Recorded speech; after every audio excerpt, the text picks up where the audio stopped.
그 핸디캡을 다 극복을 해낸 것이죠. 자기 핸디캡을 극복하니까 자기가 못날 수 있는 구조를 가졌다는 사실조차 모른다는 거죠. 이런 영상을 보여드리는 의도가 뭐겠습니까? 우리도 마찬가지죠. 안 되는 이유를 다 찾으면 아마 100가지 이유 중에 99가지가 전도가 힘들고 안 되고 못하고 뭐 이런 이유를 찾는 거죠. 근데 그걸 모든 것을 극복을 하고 할 수 있다는 믿음을 갖게 될 때 길이 열릴 수 있고 방법이 찾아진다는 어떤 도전과 자극을 주기 위해서 오늘 동영상을 준비했습니다. 실제로 갈수록 전도하는 환경이 척박합니다. 제주도는 더합니다. 냉담과 무관심이 거의 지배를 하고 있고, 또 거절과 박대당하는 것이 일상적이고, 방해만 하지 않았어도 좋겠는데 제주도는 특히 전도하는 것 자체를 방해까지 합니다. 멀리 갈 거 없습니다. 우리 지난번에 떡볶이 전도를 금요일날 시작하려고 이 전단지를 학교 앞에서 돌렸는데 그 즉시 전화 왔어요. 저한테 누가 경찰에 신고한 거죠. 그래서 경찰이 저한테 전화가 온 거죠.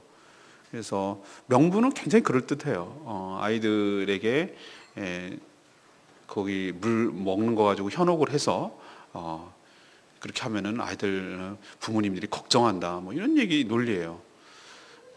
근데 저는 그렇게 했어요. 만약에 아이들이 그렇게 자기 자녀가 염려가 되면, 만약에 교회에서 떡볶이를 주거나 뭐 하는데 거기 너무 가지 마라, 그렇게 자기만 단속하면 되잖아요. 자기 그렇게 싫으면은. 그런데 그 자체를 못하게 하는 거예요. 이거는 분명히 말하지만 사단의 장난입니다. 그런데 굴복당하면 안 될 것이고 끝까지 복음을 전해야 될 줄로 압니다. 하긴 하게 되겠는데 이 전도가 상당히 부담스럽죠. 근데 이번 한 주 내내 이 부담스러운 주제인 전도에 대해서 예수님께서 묵상하도록, 그것조차도 하나님께서 이 타이밍을 이번 주에 그렇게 넣었어요. 제가 늘 몇 번 말씀드립니다만, 제가 설교를 주제를 정하는 것조차 하나님께 굴복하려고 마음을 먹었어요. 제가 하고 싶은 얘기는 더 많아요. 다른 얘기도 얼마든지 고르면 할 수 있겠죠. 근데 제가 제 이 목회를 하면서 결심한 게 하나 있어요. 그 주간에서 하나님께서 하시고자 하는 것조차도 하나님께서 우리 교회를 향한 하나님의 말씀인 줄로 믿고 순종하는 마음으로 그 주간에 묵상한 것 중에서 하기로 결정을 했어요. 제가 마음을. 그래서 이번 주간 내내 마태복음 10장의 내용이 전반적으로 전도에 관한 이야기예요. 그래서 오늘 주일도 하나님께서 어떻게 우리가 전도하기를 원하시는가, 전도는 하긴 해야 되겠는데 부담스러운 이 전도가 우리 보고 어떻게 하라는 것인가 라는, 언제 전도에 관한 지침이 필요하겠다, 이런 생각을 가지고 오늘 말씀을 통하여 우리가 전도할 때 어떻게 임해야 되는지 오늘 잘 들으시고 이 전도 지침에 따라서 여러분 전도를 행하시는 여러분 되기를 간절히 바랍니다. 첫 번째로 우리에게 주시는 첫 번째 지침은 이겁니다. 자긍심을 가지고 당당하게 전하라는 것입니다. 자긍심을 가지고 당당하게 전해라. 요즘은 웹판원이 거의 사라진 지 오래입니다. 홈쇼핑을 통하거나 모바일로 이렇게 물건을 사는 것이 대세이기 때문에 그렇게 안 합니다만, 옛날에는 가장 치욕스럽고 가장 모멸감을 느끼면서 판매를 해야 되는 게 웹판원이었어요. 책을 팔고 그릇을 팔고 이런 것이 얼마나 수모를 겪었겠습니까? 아직도 보험은 그게 남아있긴 합니다만. 자, 그런데 요즘은 보험을 하더라도 무엇을 하더라도 그분들이 회사에서 어떻게 교육을 받냐면은 당당하라고 얘기합니다. 자기 물건을 파는데도 불구하고, 우리는 물건을 파는 사람들도 아니잖아요. 근데 물건을 파는 사람조차도 어떻게 이 말하고 하냐면은 굽신굽신 거리지 말고 비굴해지지 말라고 얘기해요. 자기 제품에 대해서 상당히 프라이드를 갖고 자신감을 가지고, 이것을 사면은 너가 안 사면 네가 이거 손해일 걸, 이런 어떤 아주 굉장한 자부심을 가지고 물건을 팔 때 팔린다는 거예요. 이거 하면 안 되겠지, 이런 부탁조로 하면 사람들이 더 안 해준다는 거예요. 물건을 파는 사람조차도 요즘은 그렇게 당당하게 임합니다. 그 제품에 대해서 자신감이 있습니다. 자기 제품에 대해서 프라이드가 있습니다. 근데 우리는 물건 파는 사람들입니까? 우리 해가지고 이거 복음 전해가지고 우리 무슨 수당 떨어집니까? 그런데도 우리는 희한하게도 복음을 전하는 것이 왠지 위축이 되고 뭔지 못할 짓을 하는 것처럼 느껴지고 죄책감을 느끼게 하는 거, 이게 사단의 전략 아니고 뭐겠습니까?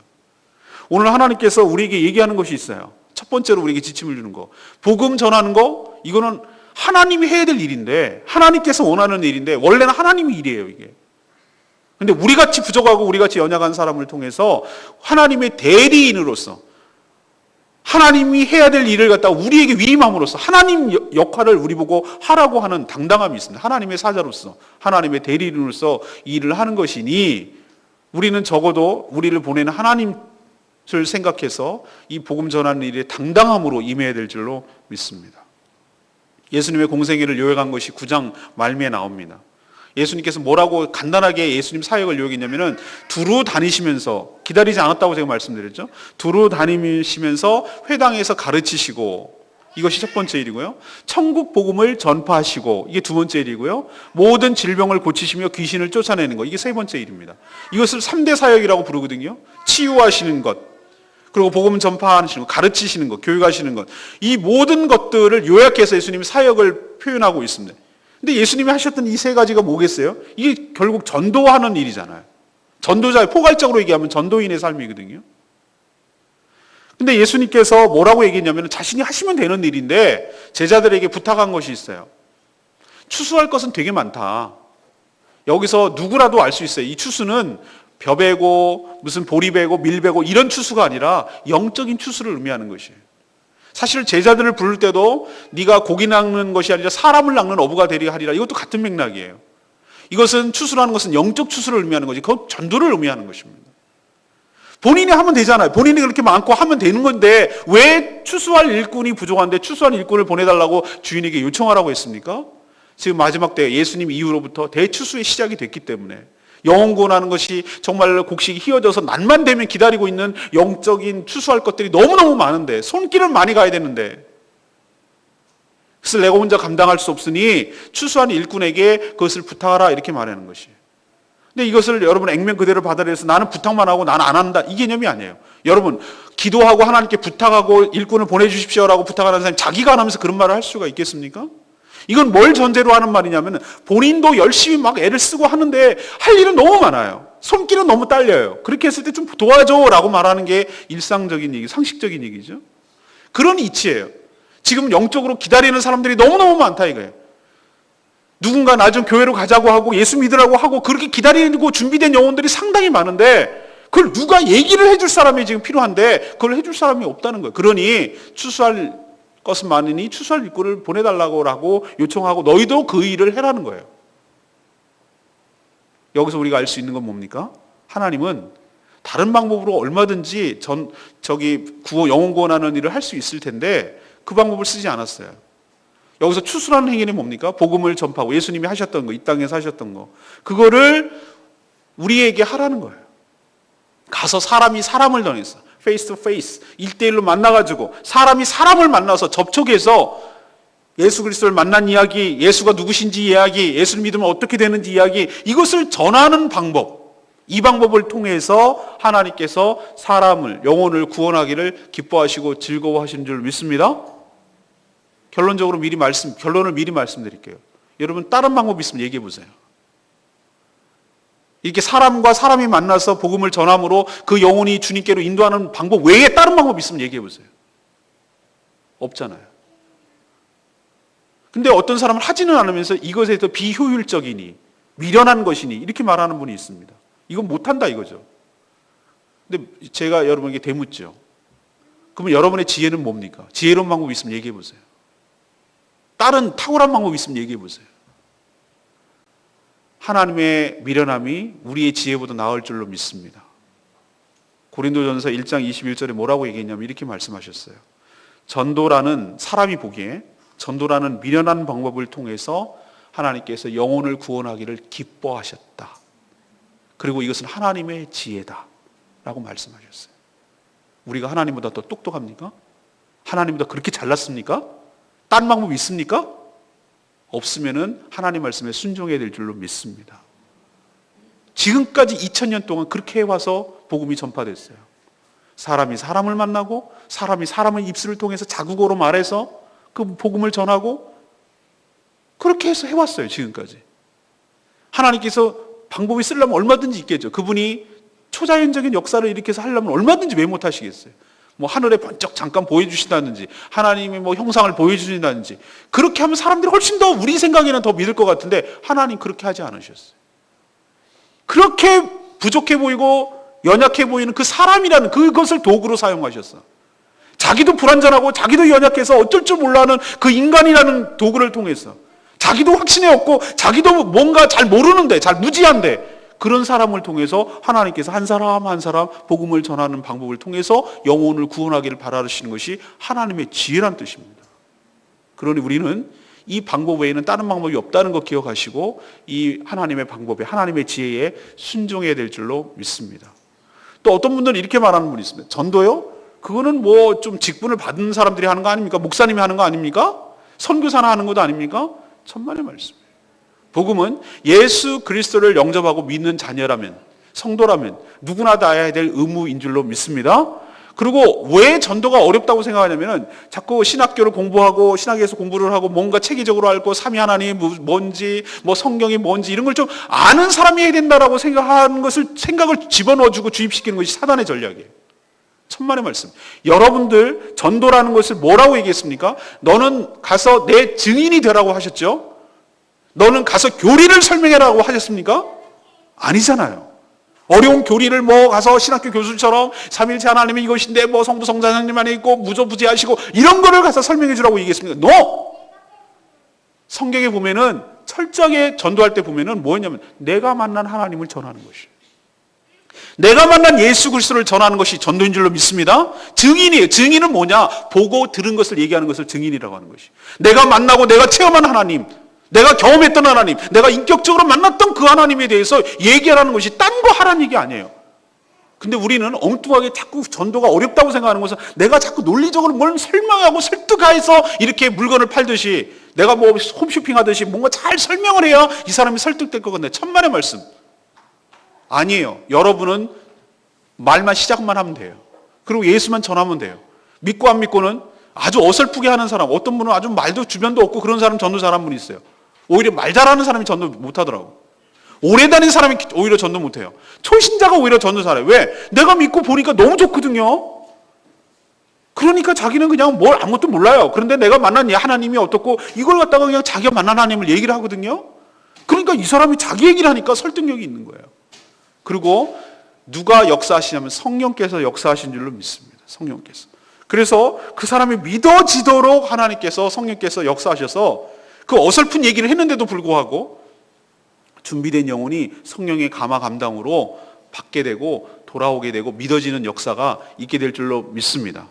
그러니 여러분 어떻게 하라고 해요? 전도는 주눅 들지 마시고 물건 파는 것 아니니 여러분 교회 데리고 오는 것이 결론적으로 말하면 여러분 교회 우리 모집하는 거 회원 모집하는 것이 전도 아닙니다. 아니에요. 하나님이 죽어가는 영혼을 구원하는 것이 전도의 목표일 줄로 믿습니다. 하나님 입장에서 한번 생각해 볼까요? 우리 교회가 부흥하고 성장하기를 바랍니다. 안 바란다고 할 수 없겠어요. 바라지만 하나님 입장에서 보자고요. 이 교회, 저 교회, 저 교회, 저 교회, 저 교회 다 하나님이 사랑하신 줄 믿습니다. 하나님은 우주적 교회, 이 모든 커뮤니티 처치가 하나가 된 우주적 교회를 하나님께 사랑하셔요. 하나님 입장에서 보면은 우리가 지역교회 입장에서 보면 저희 교회 와서 같이 신앙생활하는 거 좋지요. 근데 하나님께서는 우리 교회만 오는 거 원하십니까? 그건 아닐 거예요. 영혼을 구원하여 그 영혼이 거듭나서 해방되어서 주님을 만나고 주님을 섬기고 행복하게 사는 것 그 자체가 목적 아니겠습니까? 그러니 회원 모집하듯이 무슨 회원 끌어모으듯이 그것이 전도의 타겟, 목표가 목적이 아니고 영혼 구원하는 것이 목적인 줄로 믿습니다. 그러니 여러분 자유로우시라고요. 그럼 부담감에서 자유라고요. 우리 교회 끌고 와야 되는데 어떻게 모집해야 돼? 이런 천박한 생각 버리시고 그 영혼을 향한 하나님의 마음을 가지시고 나 같은 자를 사용해 주시는 하나님의 은혜에 감사하고 나 같은 자를 써주시는 하나님의 은혜에 감격하는 마음으로 가서 여러분들이 할 수 있는 것은 운을 떼고 내가 만난 예수님을 전할 때 성령께서 역사하실 줄로 믿습니다. 그건 여러분이 하는 것도 아니라는 거예요. 그러니까 물건 팔듯이 주눅 들지 마시고 당당하게 임하시고 자긍심을 갖는 저와 여러분 되기를 소망합니다. 이것이 전도에 관한 첫 번째 지침이에요. 두 번째는 뱀 같은 지혜와 비둘기 같은 순결함이 필요하다고 말씀하세요. 이거는 핍박과 저항에 대해서 어떻게 대처할 것인가에 대한 예수님의 지침이에요. 전도 환경이 어떤가 예수님이 말씀하셨어요. 예수님이 본인 입으로 말씀하셨어요. 내가 너희들을 전도하러 지금 떠나고 있는 제자들을 향해서 하는 말입니다. 너희들을 전도를 보내는데 꼭 뭐와 같으냐면은 양을 이리떼 가운데 보내는 거랑 똑같다. 이 얘기는 뭐냐면은 전도하는 너희는 양이라면 전도를 해야 될 대상은 이리떼랑 똑같다. 그만큼 쉽지 않은 환경으로 내가 너희들을 보내는 거다 이거죠. 그러나 그때나 지금이나 다를 바가 없어요.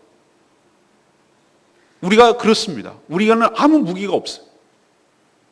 그리고 실제로 전도하면은 우리는 그런 대로 제주도는 좀 더 심합니다만 전도했다는 이유만으로 뭐 체포를 하거나 구금을 하거나 고문을 하거나 신문을 하거나 막 재판에 넘기거나 이러지는 않아요. 근데 외국에서 보면은 이슬람권에 있거나 공산권에 있는 경우는 이런 일들이 아주 합법적이에요. 반종교 자유법이라는 게 있어요. 북한에도 있어요. 그게 굉장히 허울 좋은 말인데 종교에 대해서 반대할 수 있는 이게 권한이 있어요. 그게 핍박하겠다는 거예요. 법적으로. 우리도 마찬가지로 점점 여러분, 제가 예언자는 아닙니다만 저는 확신합니다. 앞으로 점점 더 전도하기가 힘든 상황이 될 거고요. 점점 소수만 믿게 될 거예요. 가짜는 다 사라지게 될 거고 진짜 핍박 가운데도 믿는 사람만 믿게 될 거예요. 전 그렇게 예상을 합니다. 앞으로 향후 한 20년, 30년, 50년 뒤에 가면은 극소수가 될 거예요. 진짜만 남을 거예요. 그리고 요즘처럼 우리는 지금은 그래도 말할 수가 있지만 가면 갈수록 공개적으로 전도하거나 이런 것이 굉장히 힘들게 만들도록 그렇게 법이나 뭐로 여건을 만들 겁니다. 앞으로 그것이 틀림없어요. 그렇게 나갈 거예요. 세상이 그렇게 악해지기 때문에. 이런 일들이 예측이 되고 예상이 된다는 것이죠. 심지어 가장 그건 견딜 수가 있어요. 남이기 때문에 할 수 있는 것들을 견딜 수가 있는데 가장 힘든 것이 뭐냐면 가장 가까운 가족들, 가장 가까운 사람들까지도 이 신앙 때문에, 이 전도하는 문제 때문에 갈등을 겪게 될 것이고 불화가 있을 것이고 심지어 부모 자식 간에도 형제지 간에도 서로 고발을 하고 핍박하는데 내어주는 그런 상황이 전개될 것이다.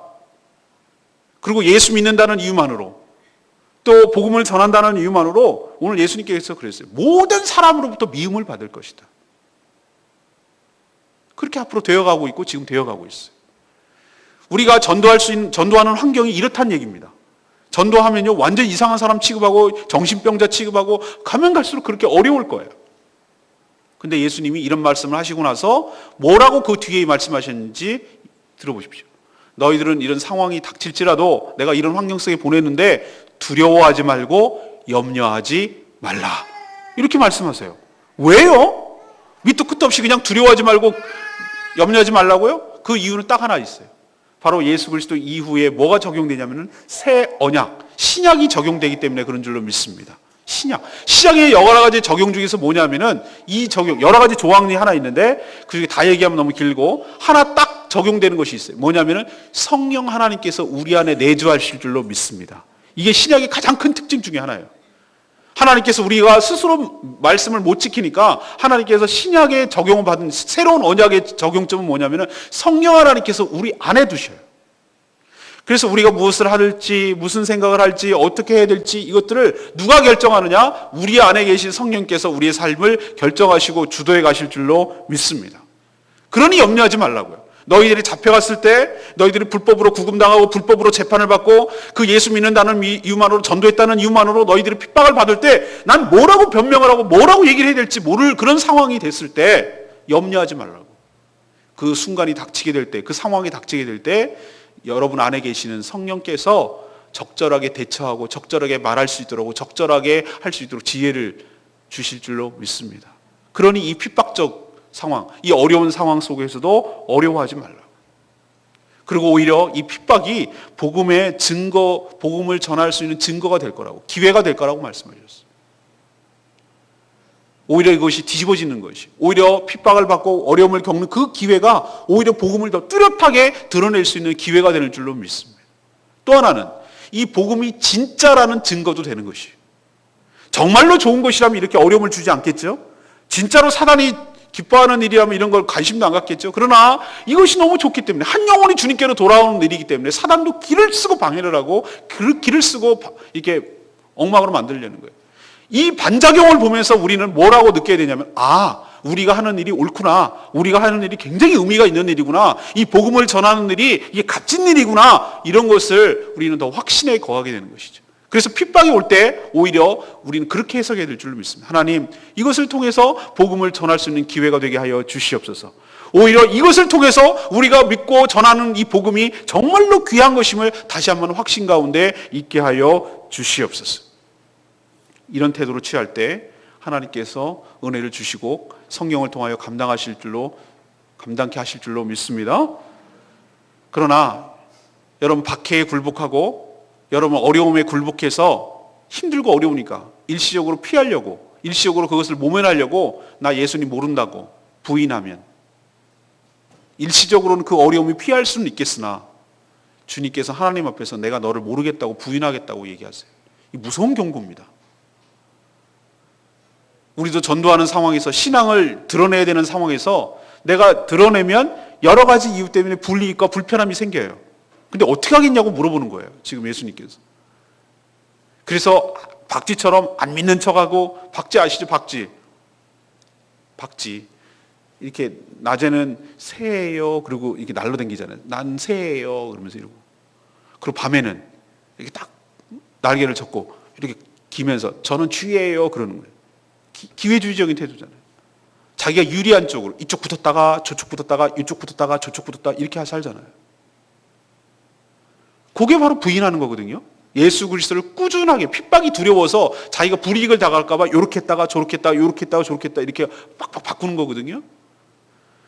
그래서 그 순간은 위기를 넘어가고, 그 순간은 어려움을 넘어가고, 그 순간은 난처함을 넘어갈 수 있을 수 있어요. 그러나 결정적으로 마지막 심판 때에 예수님께서 난 쟤 모른다 그럴 거라는 거예요. 사람 앞에서 부인한 저 사람을 예수님이 하나님 앞에서 여기에서의 부인은 끝이에요. 이 얘기는 뭐냐? 구원에서 상실된다는 얘기. 지옥에 간다는 얘기. 예수님 모른다고 하는 사람은 절대 천국에 갈 수 없어요. 예수님 때문에 우리가 천국 가는 줄 믿습니다. 우리가 뭘 잘해서 가는 게 아니에요. 예수님을 알기 때문에 예수님 공로로 가는 거예요. 근데 예수님 모른다고 하니 끝이에요. 이거는.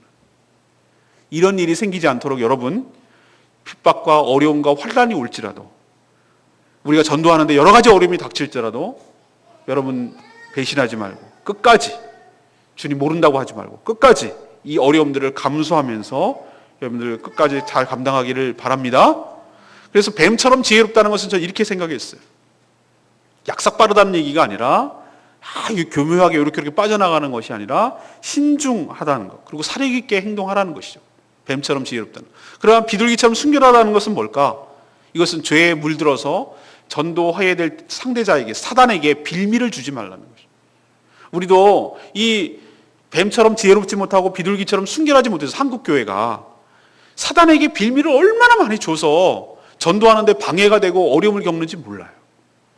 빌미거리를 너무 많이 줬어요, 실질적으로. 그래서 순결하지 못한 부분 때문에 공격을 받아요. 근데 사실 그것은 인간이 그렇다는 건데, 복음은 그렇게 훼손당할 것이 아니고, 복음은 하나님, 한 영혼을 살리는 하나님의 능력인 줄로 믿습니다. 복음 자체는 그게 문제가 없어요. 근데 그 복음을 전하는 그 교회와 복음을 전하는 그 사람들이 정말 순결하지 못해서, 그래서 빌미를 줘가지고 복음 자체가 훼손되는 것이 얼마나 안타깝겠어요, 하나님 보시기에.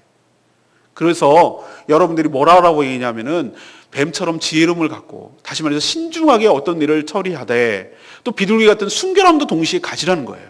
그래서 그 전도해야 될 사람에게 그것 때문에 지탄의 대상이, 용거리가 되지 않도록 조심하라는 거예요. 그런 빌미를 아예 주지 말라는 거예요. 그래서 복음이 확산되는데 방해되지 않도록 여러분이 신중하게 하시기를 바랍니다. 그리고 성령을 의지할 때 이런 핍박과 어려움을 잘 극복할 수 있도록 하나님께서 은혜를 주시고 지혜를 주시고 감당할 수 있는 능력을 주실 줄로 믿습니다. 이것이 바로 두 번째 지침이에요. 마지막 세 번째는 무엇입니까? 하나님께서 책임을 지고 보장해 주실 것을 믿고 전하라는 겁니다. 예수님이 전도하러 떠나는 제자들을 향해서 뭐라고 얘기했냐면 이렇게 얘기했어요.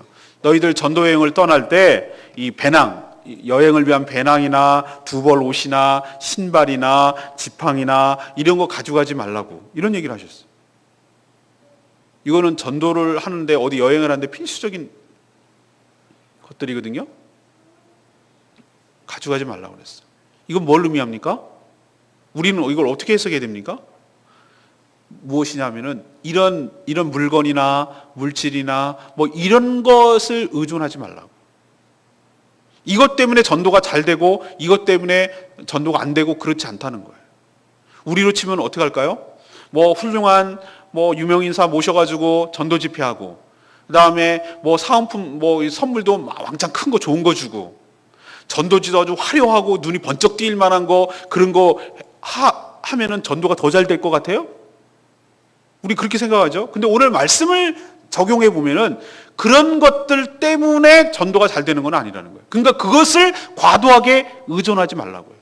그런 것이 전혀 없어서 그러면 우리 뭐 그냥 걸어 다녀야 되고 신발도 갖지 말고 자동차도 타고 다니지 말고 아무것도, 이런 의미는 아니에요. 어떤 것이 필요하긴 하죠. 그러나 그것을 의존해서 그것 때문에 전도가 된다는 뜻은 아니란 뜻이에요. 그러니까 그것을 의존하지 마라. 그러면서 하시는 말씀이 일꾼의 삶은 일꾼을 보낸 자가 책임지는 줄로 안다. 하나님께서 일꾼의 삶을 책임지신다고 오늘 10절에 말씀하고 있어요. 10절에. 일꾼이 자기가 먹는 것을 10절에 뭐라고 그랬어요? 자기가 먹는 것을 받는 것이 마땅하니라. 이렇게 말씀하셨어요. 그러니까 하나님께서 자신이 일꾼을, 자기의 삶을 책임지신다는 것을 보장해 주고 계시다는 뜻이에요. 그러니 너희들 과도하게 그런 것 의존하고 그거 있어야만 될 것처럼 전전긍긍하고 내 생활은 어떡하나라고 염려하지 말고 하나님께서 책임져 줄 줄로 믿고 너희들은 그것을 의존하지 말고 하나님께서 책임지는 것이 믿어지니 너희들은 거기에 집중해서 열심히 복음을 전하라고 우리에게 얘기를 하고 있어요. 또 뭡니까? 자기 목숨을 건지려고 얻으려고 전전하는 자는 오히려 잃게 될 것이고 주님을 위해서 잃으려고 하는 자는 영생을 얻게 되리라. 그것을 책임져 주신다는 거예요. 자기 하나 목숨 보존하려고 요리조리 움직여서 살면 오래 살 것 같죠? 그래봐야 100년도 못 살아요.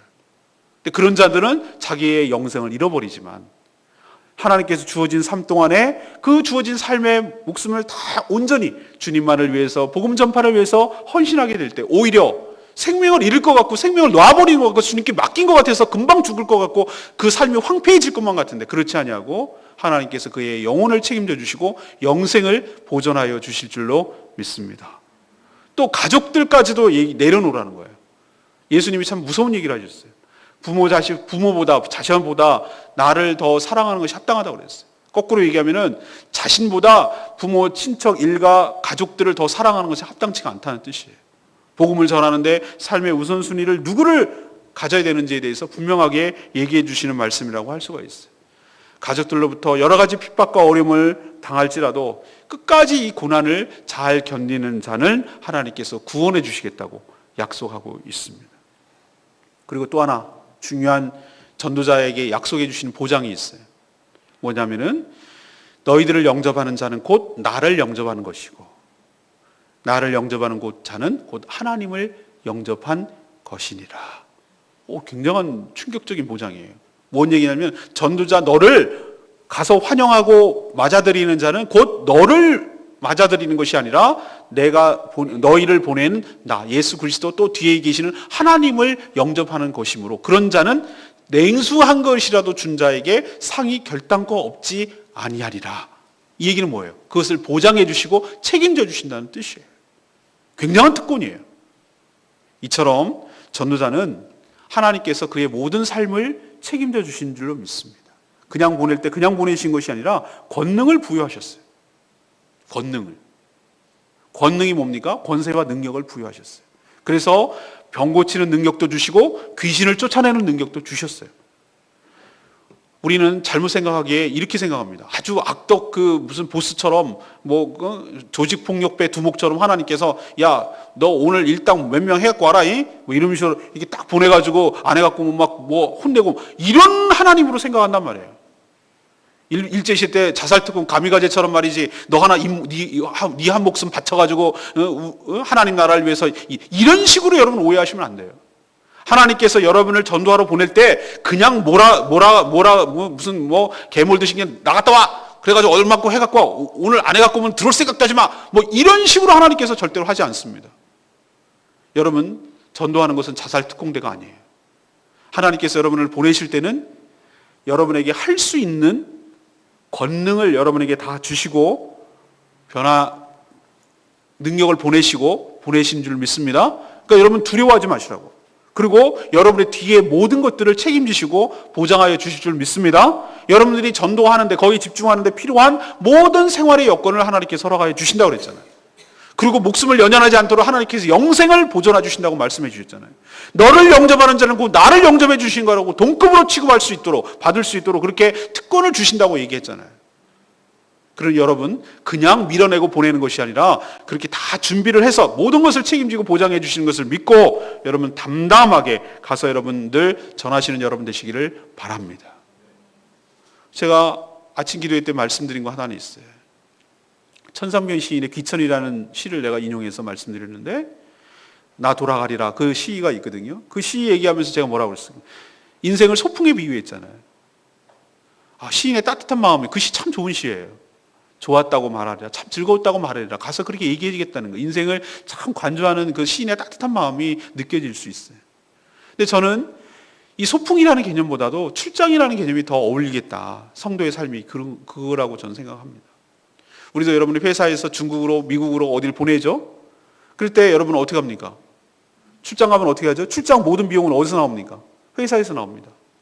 어디서 뭘 먹을지, 어디서 호텔에서 살지, 누구를 만날지, 바이어를 만나서 접대 비용까지 다 나옵니다. 비행기 항공료, 왕복 항공료 다 나옵니다. 근데 출장만 가가지고 물론 일만 하는 사람도 있습니다. 그러나 때로는 뭐 저녁 때 뭐 쇼핑도 하고 어떤 관광도 하고 그런 보낼 수도 있습니다. 그러나 주된 목적이 뭐죠? 출장하러 간 목적을 이루려 가는 것입니다. 그리고 거기서 영원히 살지 않습니다. 거기서 출장 갔는데 차 사는 사람 봤습니까? 출장 가는데 집 사는 사람 봤습니까? 아니요. 차를 꼭 필요하면 렌트카입니다. 집을 꼭 하려면 호텔같이 모텔 같은 그런 데 빌립니다. 왜? 난 여기서 살 게 아니거든. 난 돌아가야 될 때가 있거든. 그리고 누구를 의식합니까? 나를 보낸 사람을 의식합니다. 회사에서 인사고과를 뭘로 반영합니까? 가서 계약을 성사하고 어떤 일을 잘 했을 때 그걸 합니다. 누구를 의식하죠? 나를 보낸 자들을 의식합니다. 세상이 저는 그렇다고 생각해요. 이 땅에요, 우리는 100년, 1000년 굉장히 긴 것처럼 느껴지지만 하나님이 영원을 사시는 하나님 입장에서 보면은 우리의 삶이라는 건 출장과 비슷해요. 우리로 치면 한 일주일, 열흘, 이 인생이 잠깐 갔다가 돌아가야 될 인생이에요. 우리는 출장 받아서 출장 임무를 띠고 이 땅에 온 사람들처럼 사는 것이 합당할 줄로 믿습니다. 근데 그 출장의 목적이 뭐라는 거죠, 우리는? 영혼구원하여 제사 삼는 일에, 전도하는 일에 너희들을 힘쓰라는 거예요.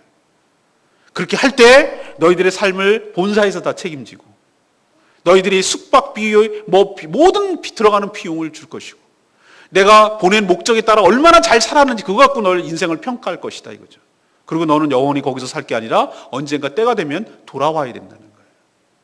우리도 이런 목적을 가지고 살았으면 좋겠습니다. 하나님께서 여러분이 이 땅에 사는 동안에 목적을 잊어버리지 않도록 내가 영원한 제사 삼는 일에 하나님 헌신하도록 우리를 여기에 세우고 여기에 남겨뒀다는 거 기억하시고 여기에 집중해서 이 일을 잘 감당할 때 여러분의 삶에 필요한 모든 것들을 책임져 주시며 잘하고 돌아왔을 때 잘하였도다 착하고 충성된 종아, 네가 작은 일에 충성했으니 내가 큰 일을 너에게 맡기리라. 출장 잘하고 돌아오면 본사에서 승진시켜 주실 뿐만 아니라 더 큰 프로젝트를 맡겨주시는 축복이 여러분 가운데 있게 될 줄로 믿습니다. 이게 축복이라고요. 결론을 맺습니다. 아까 처음에 제가 말씀드렸죠. 전도, 이게 하나님의 방법이자 하나님의 지혜인 줄로 믿습니다. 딴 방법 없어요. 우리가 하나님보다 더 똑똑하고 지혜로운 자들이 아니에요. 만약에 여러분 보십시오. 설교도 마찬가지.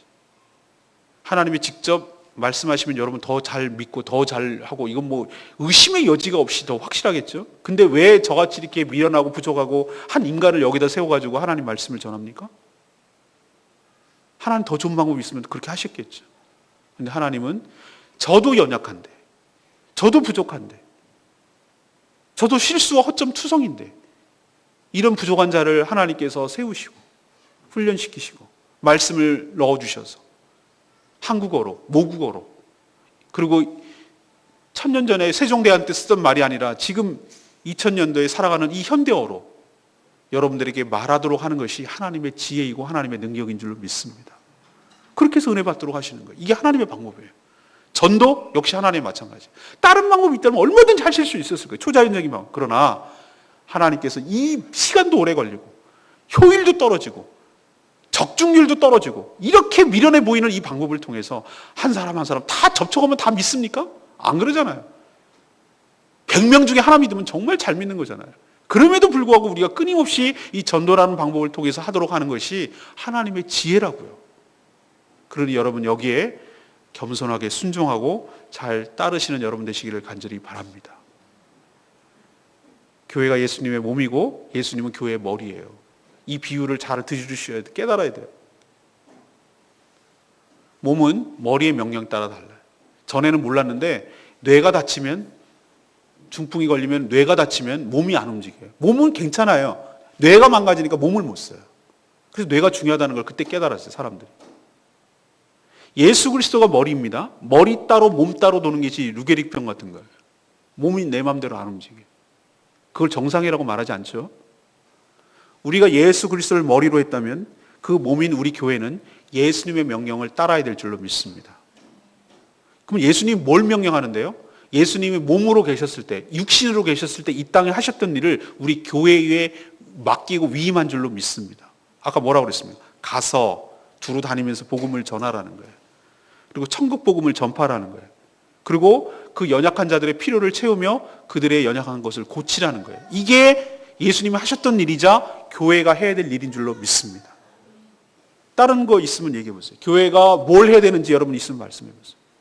이 교회의 본질적인 사역에 불충실하기 때문에, 본질적인 이 일에 집중하지 않기 때문에 엉뚱한데 에너지가 소진되는 거예요. 그래서 저는 깨달았어요. 본질로 돌아가자. 힘들고 어려울 때일수록 어디로 돌아가냐면 말씀으로 돌아가고 원칙으로 돌아가야 돼요. 그게 뭐냐? 본질적인 사역. 영혼구원하여 제사 삼는 일에 우리가 헌신하게 될 때, 거기에 에너지를 쏟게 될 때 쓸데없는 데 에너지를 쏟을 힘도 없어져요. 근데 집중해야 되고 거기에 에너지를 쏟아야 될 때 집중하지 않으니까 엉뚱한 데 갖다 힘을 쏟고 앉아있는 거예요. 제가 그걸 깨달았어요, 기도하다가. 그래서 오늘부터 예외 없이 전부 다 전도하러 나가시고 조별 모임을 해서 교회 안에서 서로 간증하고 서로 감사했던 일 나누시고, 제일 먼저 해야 될 일이 감사한 일 나누세요. 불평불만 나누지 마시고 감사할 일부터 찾으세요.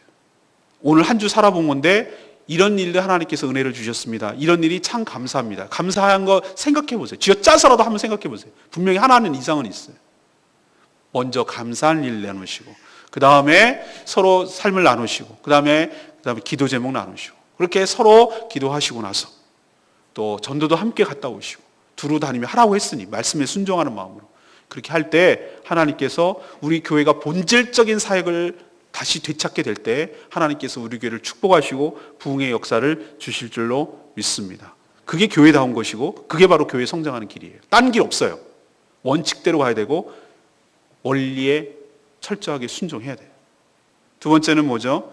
전도할 때 우리에게 주시는 유익이 있어요. 저도 생명의 삶을 9번째 진행하니까 똑같은 강의를 9번 진행해보고 있다고 치세요. 그러면 제일 은혜 받는 사람은 저일걸요? 왜? 똑같은 강의를 9번이나 반복하니 얼마나 확신에 차겠어요, 제가. 그렇다. 우리가 전도를 하게 될 때 전도를 받는 그 사람도 은혜가 되는 것이지만 1차적으로 전도하는 우리가 은혜가 될 줄로 믿습니다. 왜? 우리가 믿는 그것이 분명하구나. 우리가 믿는 것이 확신이 있구나. 라는 것에 대해서 먼저 확신이 생긴 그 자체가 축복이에요. 그러니 여러분, 전도를 열심히 할 때 그런 확신도 생기고 주님이 기뻐하시는 일을 하니 주님을 더욱 사랑하게 되고, 그리고 주님과 하나가 되고 이 일을 함께하는 모든 성도들과도 하나가 되는 축복이 있게 될 줄로 믿습니다. 이게 분명히 전도하게 되면 금방 드러나게 되는 축복이고 현상이에요. 마지막 세 번째는 뭡니까? 아까도 말씀드렸습니다. 전도, 우리 교회 교인들 끌어모으는 거, 그런 생각 버리세요. 저는 그렇게 여러분에게 요구하지 않습니다. 우리 교회 안 와도 좋아요. 진심이에요. 하나님 입장에서는 여기에 주머니에 지갑을 꺼내가지고 여길로 옮기는 거, 그거는 옮기는 것이지 새로 들어오는 게 아니에요. 수입이 아니에요.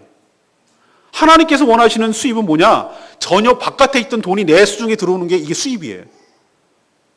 옆에 있는 교회 끌어오지 마십시오. 잘 믿는 사람 건들지 마세요. 안 믿는 영혼, 믿었는데 실족한 영혼, 그런 영혼들을 가서 복음을 전하세요. 그리고 우리 교회 안 오겠다 그러면 큰 교회 가라고 하세요. 다른 교회로 가라고 하세요. 중요한 것은 사람을 모으는 게 목적이 아니라 그 영혼을 구원하는 것. 복음을 통하여 그 영혼이 매여있던 모든 것에서 해방시키는 것. 그래서 그 영혼에게 자유를 주는 것. 행복하게 살도록 하는 것.